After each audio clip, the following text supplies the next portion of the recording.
नमस्कार, जय भीम। साथियों, वीडियो स्टार्ट करने से पहले मैं आप सबसे माफ़ी मांगना चाहूँगा क्योंकि आज के वीडियो में काफ़ी टेक्निकल एरर्स हो गए और नेटवर्क इशू भी था। इसके वजह से वीडियो ठीक से बन नहीं पाया। आपको वीडियो सुनते वक्त मेरी वॉइस कम आएगी और हमने आज special guest Jagdish Gajbhiye sir को बुलाए थे, तो उनकी वॉइस उसमें थोड़ी ज़्यादा आएगी, पर टॉपिक आपको डेफिनेटली क्लियर हो जाएगा। तो इसके लिए मैं आपसे माफ़ी मांगता हूँ और ट्राई करेंगे कि नेक्स्ट टाइम से ऐसे इश्यूज़ ना आए। तो साथियों, चलिए मैं वीडियो को स्टार्ट करता हूँ। धन्यवाद। Knock knock. Who's there? I am thought. Thought who? My existence is from your past and your future will be from my present.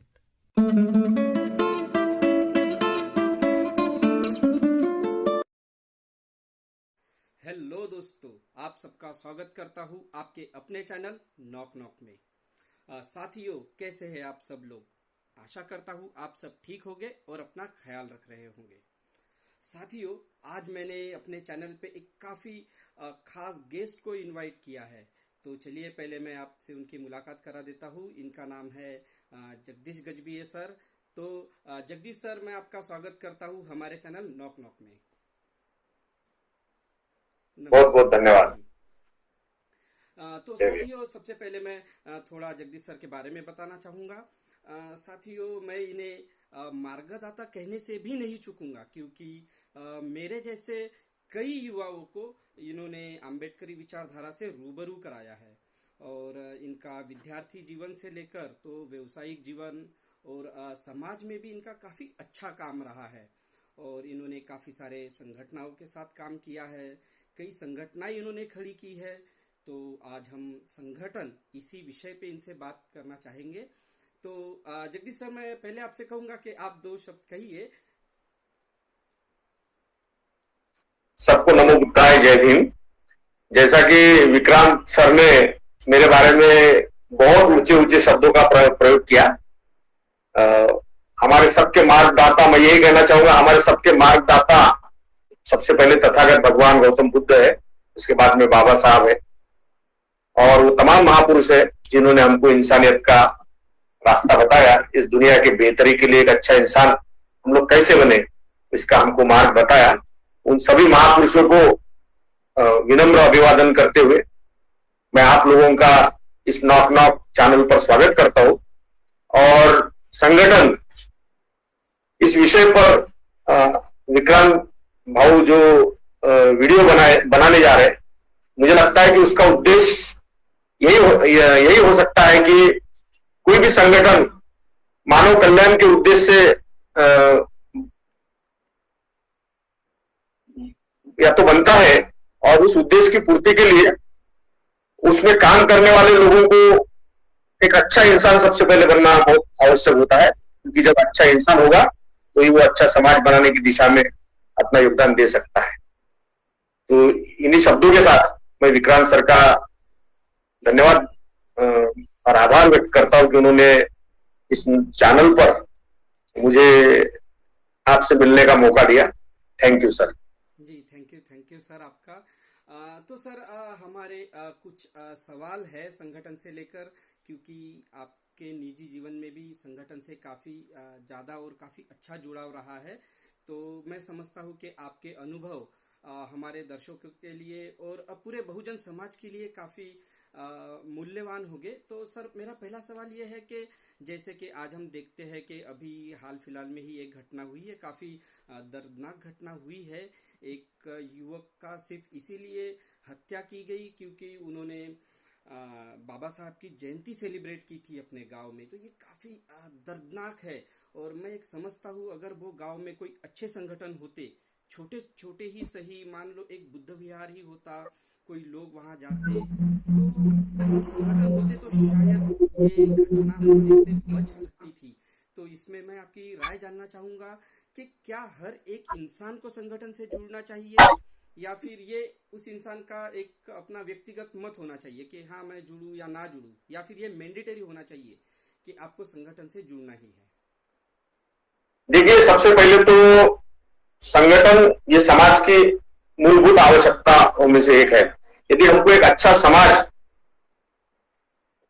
चाहिए जिसमें हम लोग अच्छे मूल्यों के साथ सभी लोग एक सामंजस्यपूर्ण एक गरिमामय जीवन व्यतीत कर सके, तो इसमें संगठन की समाज भी एक प्रकार का संगठन है, और उस समाज को सुचारू रूप से चलाने के लिए और अच्छे वातावरण को बनाए रखने के लिए अच्छे उद्देश्य से काम करने वाले संगठनों का होना बहुत जरूरी है। गलत उद्देश्य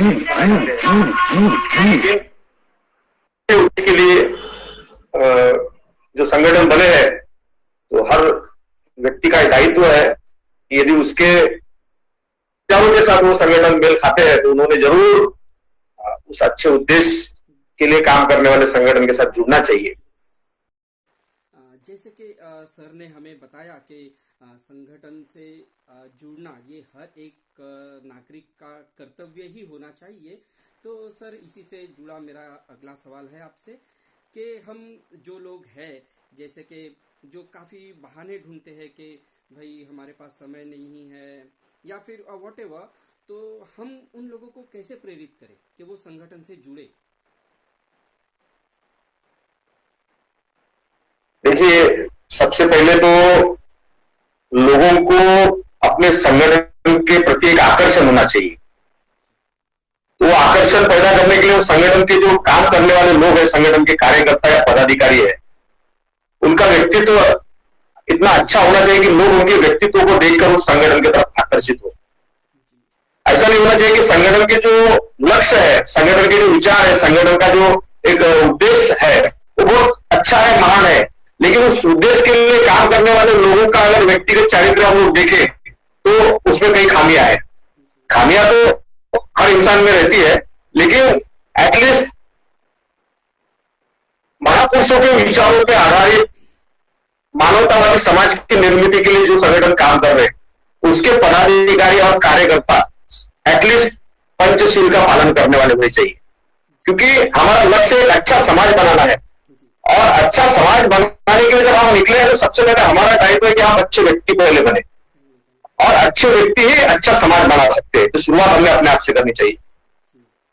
और जब हम लोग व्यक्तिगत जीवन में पंचशील का पालन करते हैं तो हमारे जैसे तमाम प्रकार की नकारात्मकता दूर हो जाती है, और हमारा व्यक्तित्व एक पॉजिटिविटी के साथ लोगों के साथ अप्रोच करता है, तो लोग जुड़ते ही है उसके साथ, और हमारे संगठन का वातावरण भी पॉजिटिव होता है। और पॉजिटिव वातावरण से पॉजिटिव थॉट्स आते हैं, पॉजिटिव एक्शन होते हैं, और उसका परिणाम भी पॉजिटिव होता है। तो लोग निश्चित रूप से जुड़ते ही है, और वहां जुड़कर हर व्यक्ति के जीवन को, उसके सोच को एक अच्छी दिशा मिलती है। जी सर, आपने काफ़ी अच्छा बताया कि संगठन के पदाधिकारियों की इसमें काफ़ी अच्छी भूमिका होनी चाहिए, संगठन का उद्देश्य अच्छा होना चाहिए, उनका काम अट्रैक्टिव होना चाहिए, ताकि लोग खुद ही संगठन में आने के लिए मजबूर हो जाए। जी सर, आपका बहुत अच्छा जवाब था। तो सर, मैं आपसे और एक जवाब जानना चाहूँगा कि आज हम देखते हैं जितने राजनीतिक संगठन जो है, जो हम इसे राजनीतिक पार्टियां भी कह सकते हैं, जो हमारे बहुजन समाज की पार्टियां हैं, तमाम पार्टियां आप समझ लीजिए, तो कई बार राजनीति में गुना भाग करना पड़ता है, तो उन्हें कई बार विचारों से समझौता भी करना पड़ता है। ये राजनीति आज जिस तरीके की हम देख रहे हैं, तो हम इसे थोड़ा बहुत समझ सकते हैं कि चलो भाई, ये एक मजबूरी हो सकती है पार्टी के लिए। पर मेरा आपसे सवाल है कि राजनीतिक संगठनों को, राजनीतिक पार्टियों को अपने विचारधारा से कहाँ तक समझौता करना चाहिए? देखिए, राजनीति में तो लोग आजकल अधिकांश पार्टियों को देखा है कि वो अपने विचारधारा को बाजू में रखकर अपने राजनीतिक गेन के लिए, फायदे के लिए वो विभिन्न ऐसे दलों के साथ समझौता करते हैं कि जिनकी विचारधारा परस्पर विरोधी है, उनके विचारधारा से मेल नहीं खाती। लेकिन ऐसा देखने में आया है इसके पहले भी कि उन्हें अपने विचारधारा से समझौता करने के बाद में अगर विपरीत विचारधारा के राजनीतिक दल के साथ में वो अगर कोई समझौता करके उनको तात्कालिक लाभ तो मिल जाता है, लेकिन दीर्घकाल के लिए उनको नुकसान उठाना पड़ा है।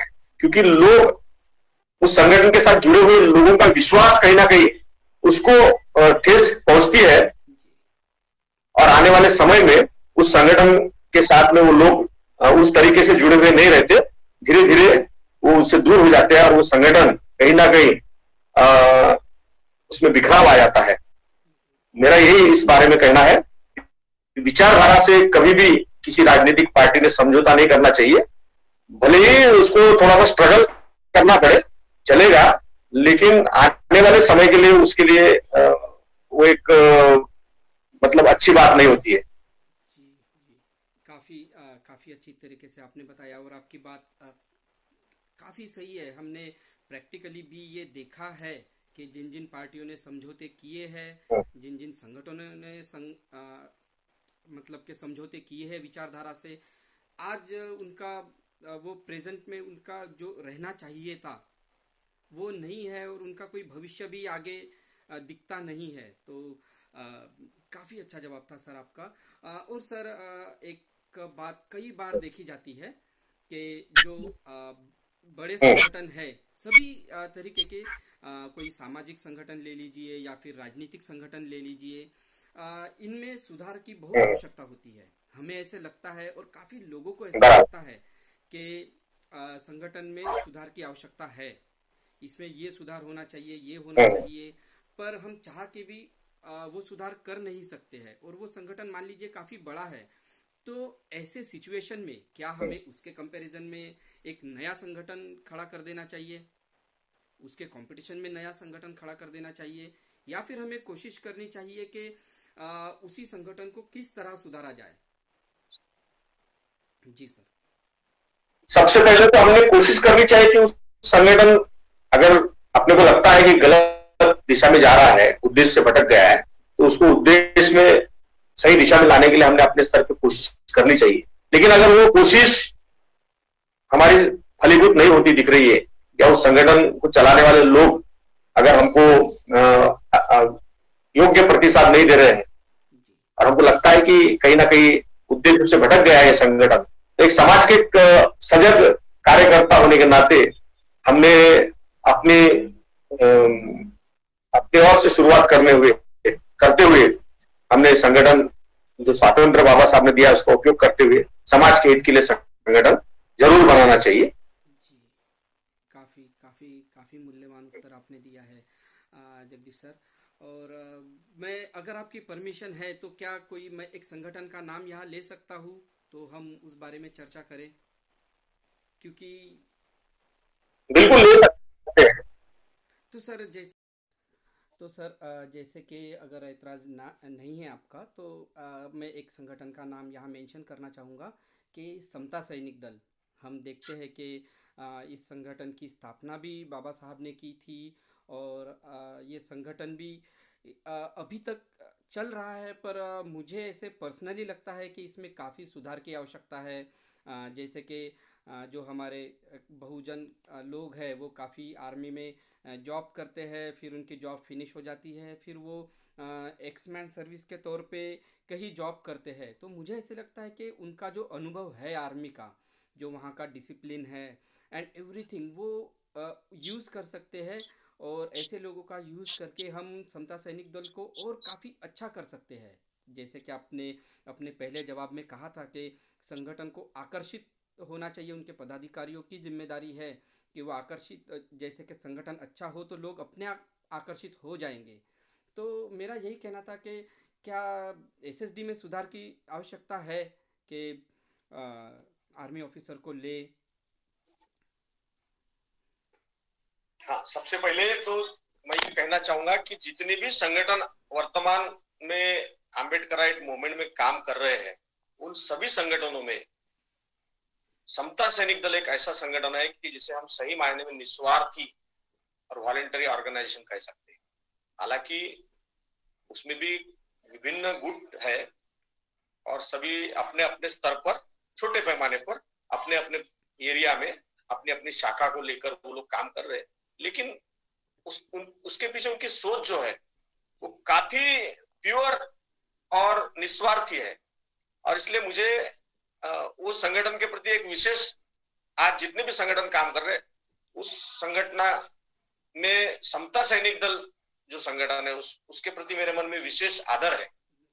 लेकिन जैसा कि आपने कहा कि कुछ कमियां भी है, वो कमियां तो हमारी ही कमियां है, क्योंकि हम लोग कहीं ना कहीं कम है। तो कमियों को भी दूर करने की हमने सबसे पहले कोशिश करनी चाहिए। और समता सैनिक दल के कार्यकर्ता ना तो उनको सत्ता चाहिए, ना तो उनको प्रसिद्धि चाहिए, ना तो किसी व्यक्तिगत किसी प्रकार के लाभ के लिए वो काम कर रहे हैं।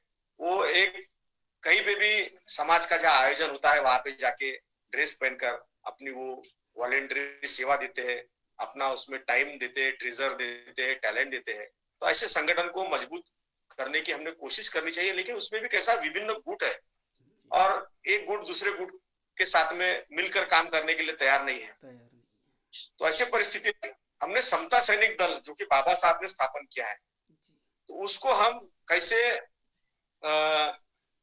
गुटबाजी से ऊपर लाकर उसको एक आधुनिक और व्यापक स्वरूप के साथ में, और कितना उसको हम उसकी कमियों को दूर करके कितना विकसित स्वरूप दे सकते हैं, उस दिशा में हमारे समाज के कार्यकर्ताओं ने, बुद्धिजीवियों ने काम करके एक मदर ऑर्गेनाइजेशन के रूप में हमने उसको व्यापक ऑल इंडिया लेवल पर उसको व्यापक स्वरूप देने के लिए काम करना चाहिए। आपकी इस भावना से मैं पूर्णतः सहमत हूँ। काफ़ी काफ़ी आपका धन्यवाद जगदीश सर, आपने काफ़ी अच्छा उत्तर दिया है। और मैं अगले सवाल की तरफ बढ़ूँगा। तो सर, इसमें मैं आपके कुछ अनुभव जानना चाहूँगा कि आपने विद्यार्थी जीवन से ही संगठनों के साथ काम किया है, संगठन बनाए भी है, और मैं भी आप ही के संगठन का पार्ट हूँ, और मेरे जैसे कई युवाओं को आपने अम्बेडकरी विचारधारा से परिचित किया है। तो ऐसे में आपके जीवन का कोई ऐसा अनुभव है जहाँ कोई एक संगठन टूटते टूटते बचा हो, कुछ ऐसी घटना हो गई हो जो अभी संगठन टूटने लगा है, और ऐसे समय पे आपका टेक क्या था? क्योंकि आपका अनुभव दर्शकों के लिए एक काफ़ी मायने रखता है। देखिए, विद्यार्थी दशा से हम लोगों ने कार्यकर्ता के रूप में कई संगठनों से जुड़ने का मौका मिला। उसमें से कुछ संगठन जो मतलब सभी संगठन तो अच्छे उद्देश्य से बनाए गए, लेकिन जिसको चलाने वाले लोग अच्छे रहे, वो संगठन अभी भी काम कर रहे हैं। भले बहुत ज्यादा व्यापक पैमाने पे नहीं कर रहे, अपने सीमित दायरे में कर रहे, लेकिन एक फ्रूटफुल काम समाज के लिए वो लोग कर रहे हैं। लेकिन ऐसा देखा मैंने कि जो संगठन के कुछ संगठन बिखर गए, खत्म हो गए।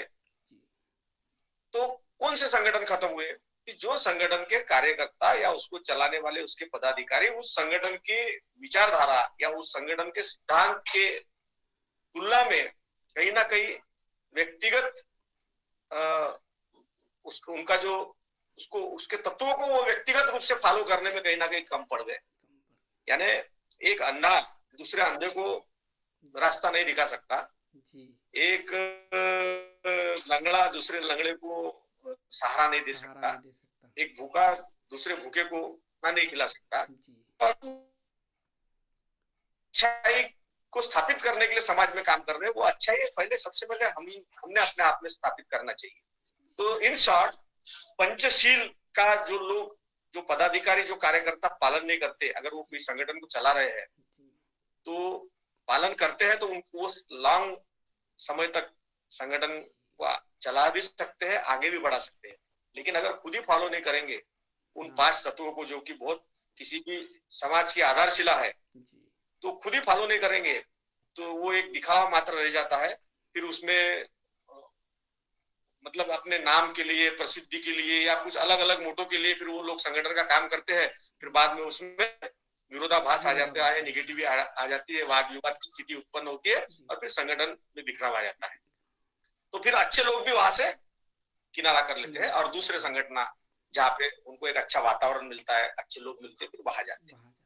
तो ऐसा मेरा अनुभव रहा है, जहाँ पे जो लोग, जिस संगठन के लोग विचारधारा के आचरण और उसके साथ अच्छे लोग जुड़े हुए हैं, और निश्चित रूप से समाज के या बाबा साहब के विचारों को, भगवान बुद्ध के सिद्धांतों को वही लोग आगे लेके जाएंगे जो आज विचार के साथ में आचरणशील भी है। और जहाँ आचरण की कमी है वो संगठन हाँ, वो लॉन्ग टाइम कुछ नहीं है समय तक जैसे चलते कि। हैं, हाँ। बाद में फिर बिखर जाते जी जी जी। हैं। हाँ। हाँ, मेरा जो अगला सवाल था उसका जवाब भी आपने दे ही दिया। मैं यही पूछने वाला था आपसे कि जैसे कि संगठन को जब हम चलाते हैं तो जो वहाँ के पदाधिकारी होती है उनकी मेन जिम्मेदारी होती है कि वो किस तरह से अपना बिहेवियर रखे, या फिर उन्होंने किन खास चीज़ों पे ध्यान देना चाहिए जिससे संगठन आगे तक चले। यही मेरा आपसे अगला सवाल था।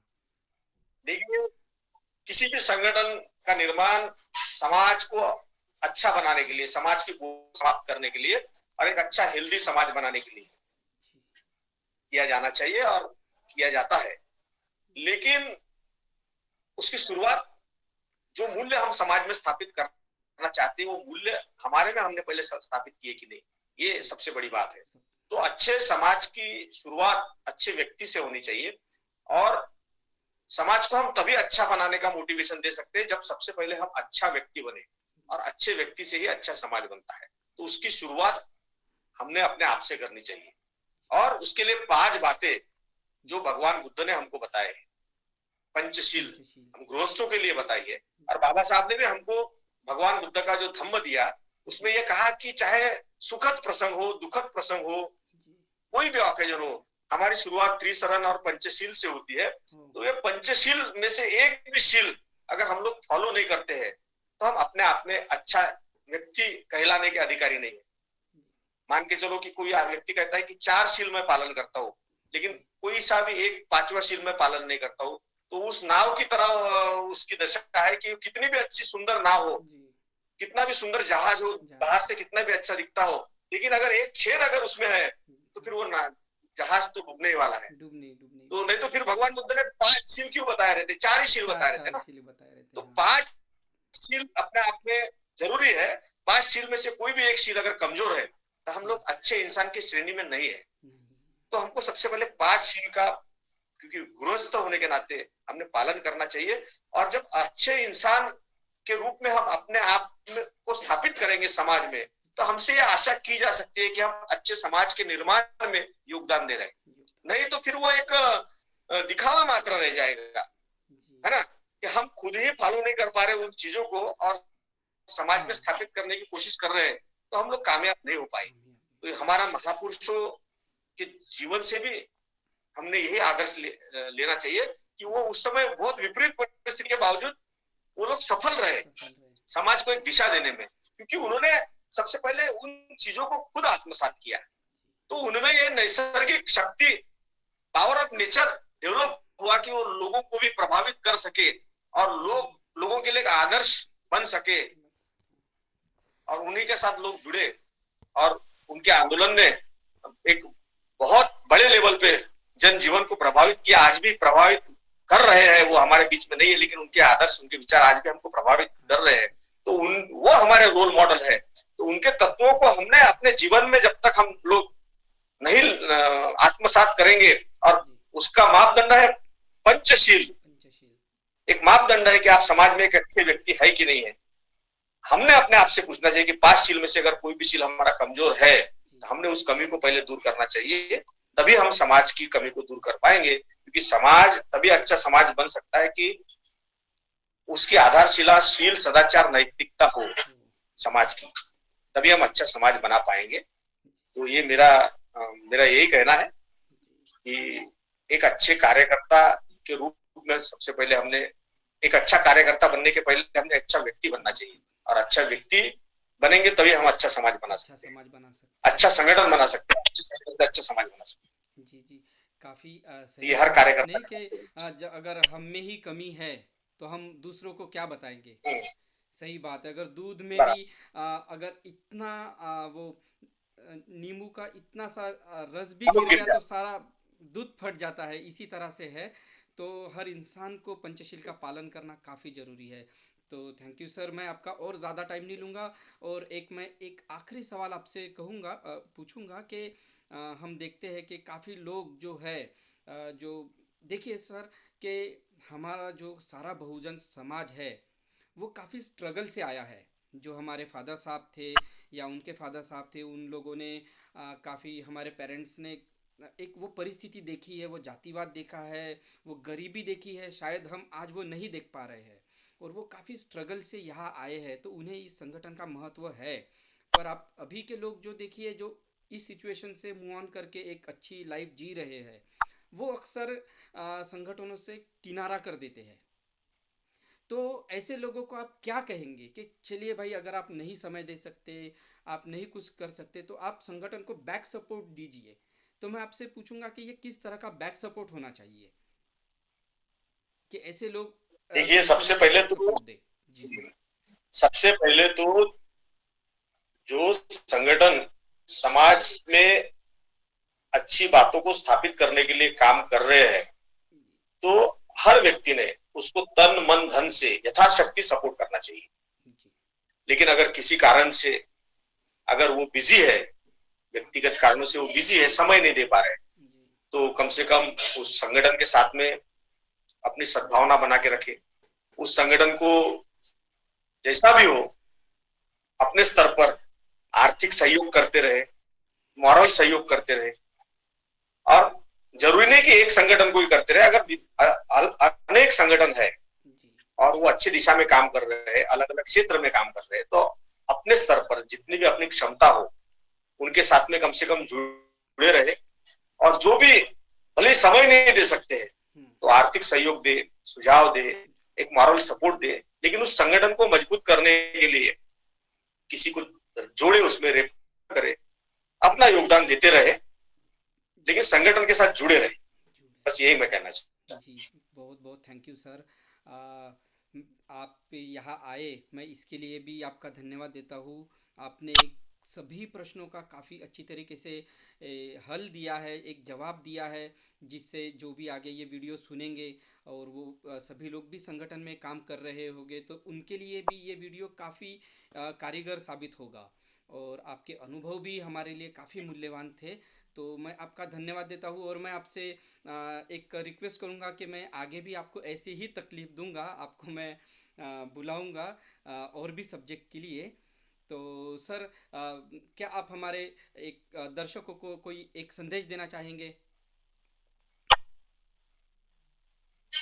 संदेश तो वही है कि एक अच्छा समाज निर्माण करना, जो कि महापुरुषों का भी सपना रहा है, उस सपने के लिए हम लोग काम कर रहे हैं।